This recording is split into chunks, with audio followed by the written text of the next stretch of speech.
दोस्तों, हमारे हिंदू धर्म में एकादशी के व्रत का बहुत ज्यादा खास महत्व बताया गया है। श्रीमद् भगवत गीता में भगवान श्री कृष्ण जी ने अर्जुन को उपदेश देते हुए कहा था कि संपूर्ण व्रतों में एकादशी का सर्वश्रेष्ठ व्रत मेरा ही स्वरूप है। इस कारण एकादशी के व्रत की महिमा ज्यादा हो जाती है। प्रत्येक माह की शुक्ल पक्ष और कृष्ण पक्ष की एकादशी तिथि के दिन एकादशी व्रत धारण किया जाता है।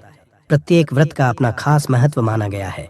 इसे एकादशी 11 व्रत के नाम से जाना जाता है। भगवान श्री कृष्ण भगवान विष्णु को यह तिथि अति प्रिय है। सभी प्रकार के पाप और ताप को नष्ट करने वाली है। ऐसे ही ज्येष्ठ मास की कृष्ण पक्ष की एकादशी को अपरा एकादशी या अचला एकादशी कहा जाता है। इस व्रत का अर्थ होता है अपार धन की, अपार पुण्य की प्राप्ति। तो जो भी मनुष्य इस व्रत को करते हैं उन्हें यश कीर्ति की प्राप्ति होती है, अपार पुण्य की प्राप्ति होती है और उनके जीवन में अपार धन संपदा की प्राप्ति होती है। इस दिन भगवान श्री विष्णु की पूजा तुलसी, चंदन, कपूर और गंगा जल से करनी चाहिए, जिससे कि समस्त कामनाएं भी पूर्ण होती हैं और पापों से भी मुक्ति मिल जाती है। तो शास्त्रों के अनुसार एकादशी को बहुत ही व्रत माना गया है। यदि आप इस एकादशी का व्रत धारण करते हैं तब तो अत्यंत ही शुभ है। लेकिन यदि आप किसी भी कारणवश एकादशी का व्रत नहीं कर पाते हैं तो ऐसे में भी यदि आप भगवान श्री विष्णु की विधि विधान से पूजा करते हैं, सात्विक भोजन करते हैं, आज आप चावल का त्याग कर देते हैं, तो आपको एकादशी व्रत के समान ही पुण्य फल प्राप्त होता है। प्रिय भक्तगणों, आज की इस वीडियो में हम ज्येष्ठ माह के कृष्ण पक्ष की अपरा एकादशी के विषय में बात करेंगे। आज हम आपका कंफ्यूजन दूर करेंगे कि आपको अपरा एकादशी व्रत कब रखना है, 2 जून या फिर 3 जून को। लेकिन वीडियो को पूरा देखिएगा, तभी आपकी कंफ्यूजन दूर होगी। तो आज की वीडियो में हम जानेंगे कि अपरा एकादशी इतनी महत्वपूर्ण क्यों है, इसका महत्व, अपरा एकादशी कब है, व्रत कब रखें, व्रत का पारण कब करें, एकादशी और द्वादशी तिथि कब से कब है, पूजा का शुभ समय क्या है, राहु काल का समय क्या है, व्रत का पारण किस दिन करेंगे और किस चीज से करें, हरिवासन कब से कब तक है। तो सारी बातें आज की इस वीडियो में जानेंगे, तो आप अंत तक वीडियो में बने रहें। दोस्तों, वीडियो शुरू करने से पहले एक बार पूरी श्रद्धा के साथ कमेंट सेक्शन में लिखें, जय श्री हरि विष्णु। भगवान हरि की कृपा आप पर सदैव बनी रहेगी। और वीडियो को लाइक करके चैनल को सब्सक्राइब जरूर कर लें। आइए सबसे पहले जानते हैं अपरा एकादशी व्रत का महत्व क्या है। दोस्तों, धार्मिक मान्यता के अनुसार जो फल गंगा तट पर पितरों को पिंडदान करने से प्राप्त होता है, वही अपरा एकादशी का व्रत करने से प्राप्त होता है। जो फल कुंभ में केदारनाथ के दर्शन या बद्रीनाथ के दर्शन करने से प्राप्त होता है, सूर्य ग्रहण में स्वर्ण दान करने से फल मिलता है, वही फल अपरा एकादशी के व्रत के प्रभाव से प्राप्त होता है। तो ये जो एकादशी है, ज्येष्ठ मास की कृष्ण पक्ष की अपरा एकादशी बहुत ही फलदायी बताई गई है। दोस्तों, अब जानते हैं कि अपरा एकादशी व्रत के पूजा के विधि क्या है।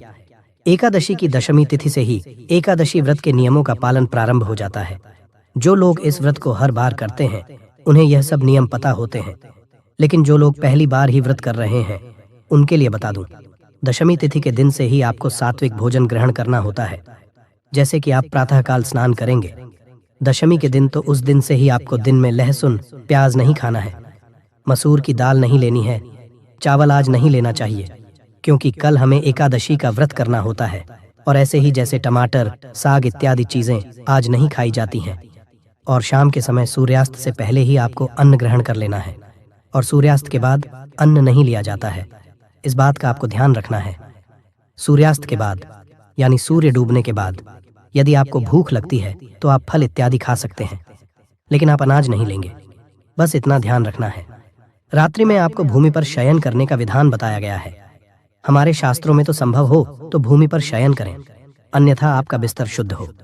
इस बात का आप ध्यान रखिए और पूर्ण रूप से ब्रह्मचर्य का पालन किया जाता है।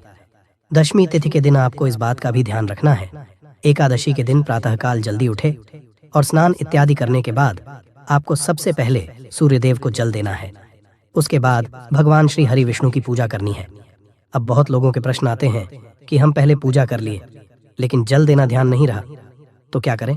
देखिए, यदि आपने जल पहले नहीं दिया तो आप पूजा के बाद भी दे सकते हैं। सूर्य को जल जरूर हमें देना चाहिए। सूर्य को जल देने से बहुत सारे फायदे हैं।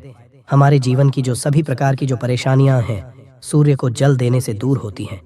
और पूजा का फल भी हमें तभी मिलता है जब हम सूर्य की आराधना करते हैं। तो सूर्य देव को जल देना है, भगवान श्री विष्णु की विधि विधान से पूजा करनी है। यदि आपके घर में भगवान श्री हरि विष्णु का कोई भी विग्रह है, कोई मूर्ति है, तो आप उनका अभिषेक कीजिए। जैसे शालिग्राम की शिला है, लड्डू गोपाल जी आपके घर में हैं, तो आप उनका अभिषेक जरूर कीजिए। श्री हरि विष्णु का कोई भी विग्रह है, उसका आप अभिषेक करें। पंचामृत घर के ईशान कोण में आपका जो मंदिर है, मंदिर में ही आप चाहें तो भगवान की पूजा कर सकते हैं। और यदि आप अलग से चौकी लगाकर पूजा करना चाहते हैं तो अलग से एक चौकी लगाकर उस पर पीला वस्त्र बिछाएं। भगवान श्री हरि विष्णु और महालक्ष्मी की मूर्ति या प्रतिमा जो भी आपके पास है उसे स्थापित कीजिए। देखिए, जब भी हम भगवान श्री हरि की पूजा करते हैं तो माँ लक्ष्मी की पूजा साथ में जरूर चाहिए। इससे घर में जीवन में सुख समृद्धि की प्राप्ति होती है। तो आपको भगवान श्री हरि की विधि विधान से पूजा करनी है। पीले पुष्प उन्हें अर्पित करने हैं। शुद्ध घी का दीपक जला लीजिए वहां पर। और सर्वप्रथम आपको व्रत का संकल्प लेना चाहिए कि आज आप व्रत कर रहे हैं एकादशी का, अपरा एकादशी का। और भगवान श्री हरि विष्णु की कृपा से यह व्रत निर्विघ्न पूरा हो, किसी भी प्रकार कोई क्लेश बीच में ना आए। इस बात के लिए भगवान श्री हरि विष्णु से प्रार्थना कीजिए। यदि आपकी कोई खास कामना है तो वह कामना श्री हरि से कहिए। इस कामना से आप ही व्रत कर रहे हैं और इस तरह से आपको व्रत का संकल्प लेना चाहिए। इसके बाद आपको पूरे दिन व्रत रहना होता है। भगवान श्री विष्णु की विधि विधान से पूजा कर लीजिए। सुबह के समय विष्णु सहस्त्र नाम का पाठ करना चाहते हैं तो कर सकते हैं। आप भगवान श्री हरि विष्णु के मंत्र का जाप, ओम नमो भगवते वासुदेवाय नमः, इस मंत्र का जाप आप 1 माला, 11 माला या 21 माला, जितना भी संभव हो, जितना भी आपके पास समय हो, जरूर करना चाहिए। दोस्तों, आज के दिन जैसे कि एकादशी के दिन पूरे दिन आपको किस बात का ध्यान रखना है? आज किसी की निंदा नहीं करनी, किसी के बारे में भी कोई गलत शब्द नहीं बोलना, अपशब्द नहीं बोलना, क्रोध नहीं करना चाहिए। मन में किसी प्रकार के बुरे विचार किसी के लिए भी अपने नहीं आने देना चाहिए। आज आप कोई ऐसा शब्द ना बोले जिससे दूसरों की आत्मा को दुख हो। तो इस बात का आप ध्यान रखना है। ज्यादा से ज्यादा समय अपना भगवान श्री हरि विष्णु के नाम और मंत्र जाप में बिताए तो बहुत ही श्रेष्ठ फल की प्राप्ति होती है। एकादशी के व्रत का नियम भी यही है कि हम अपना पूरा समय आज के दिन श्री हरि विष्णु के लिए निकालें। इसके बाद आप दिन में फल ले सकते हैं, जल ले सकते हैं, चाहे तो निर्जल रहकर व्रत कर सकते हैं, क्योंकि दोनों ही तरह से एकादशी के व्रत का यदि आप सक्षम हैं, शारीरिक रूप से स्वस्थ है और निर्जला एकादशी व्रत का पालन करना चाहते हैं तो आप निर्जल भी एकादशी का व्रत रख सकते हैं। बहुत से लोग हर एकादशी का व्रत निर्जल ही रहते हैं, लेकिन यदि ऐसा नहीं है तो आप फलाहार के साथ आपके व्रत रख सकते हैं। पूरे दिन व्रत रहना है और शाम के समय भगवान श्री हरि विष्णु की पूजा करें। शुद्ध घी का दीपक जलाएं, उनके सामने बैठकर मंत्र का जाप करें, भजन कीर्तन करें। रात्रि में जागरण विधान होता है।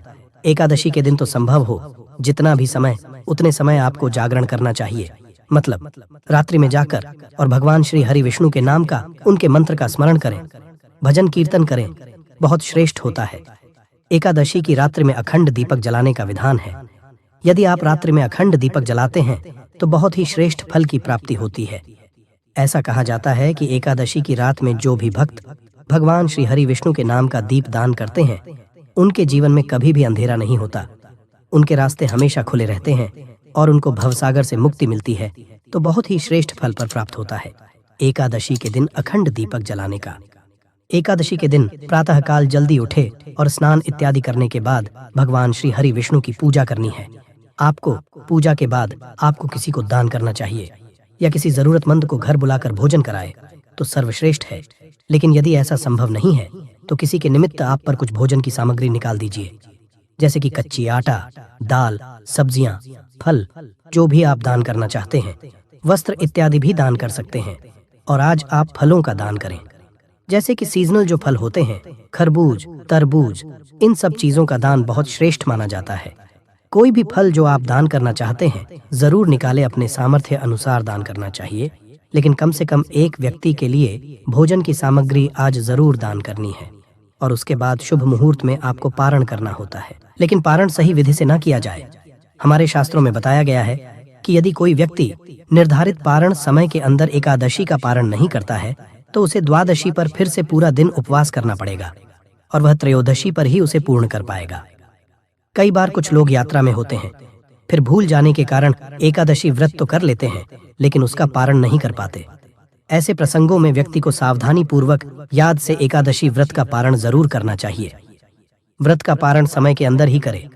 आप भगवान से प्रार्थना करते हुए स्वयं भी एकादशी व्रत का पारण करके स्वयं पारण करने जा रहे हैं तो सबसे पहले भगवान के समक्ष जाइए हाथ में गंगा जल लीजिए और आपने एकादशी के दिन जो संकल्प लिया था उसे भगवान को अर्पित करते हुए प्रार्थना करिए।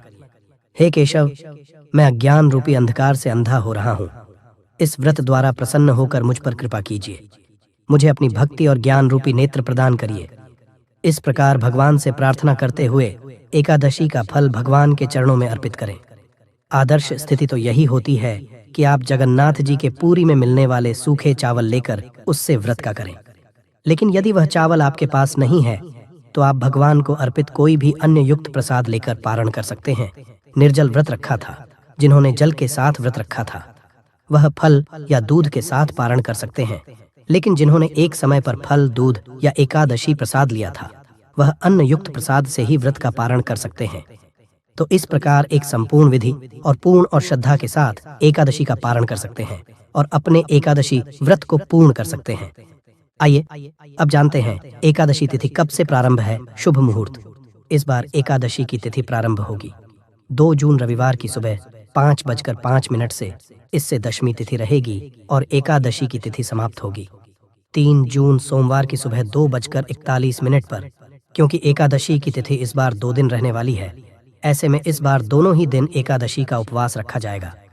2 जून रविवार को पड़ने वाला एकादशी का व्रत दशमी तिथि युक्त एकादशी का रहेगा और ऐसे में जो भी गृहस्थ जन है वो इस उपवास रख सकते हैं। लेकिन जो भी लोग होते हैं जिन्होंने गुरु मंत्र की दीक्षा ली होती है उन्हें द्वादशी तिथि मिली हुई एकादशी का व्रत रखना चाहिए। ऐसे में आप चाहे तो 2 जून रविवार का व्रत रख सकते हैं।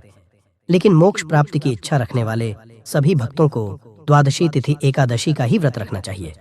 इसलिए इस बार 3 जून सोमवार को भी एकादशी का व्रत रहेगा, क्योंकि वैष्णव एकादशी होगी। इस दिन भले ही एकादशी तिथि सुबह ही समाप्त हो गई हो, लेकिन यह बहुत ही शुद्ध एकादशी मानी जाती है। व्रत रखते समय आपको इस बात का भी ध्यान देना चाहिए कि अगले दिन द्वादशी तिथि पर सुबह के समय हरिवासन ना हो। यदि सुबह के समय हरिवासन होता है उस समय व्रत नहीं खोला जाता है। हमेशा हरिवासन का समय समाप्त होने के बाद व्रत खोला जाता है। ऐसे में यदि आप 2 जून रविवार को एकादशी का व्रत रख रहे हैं तो आपको 3 जून को थोड़ा देर से व्रत का करना होगा। द्वादशी तिथि प्रारंभ होगी 3 जून सोमवार की सुबह 2:42 से और इसी के साथ हरिवासन का समय भी शुरू हो जाएगा।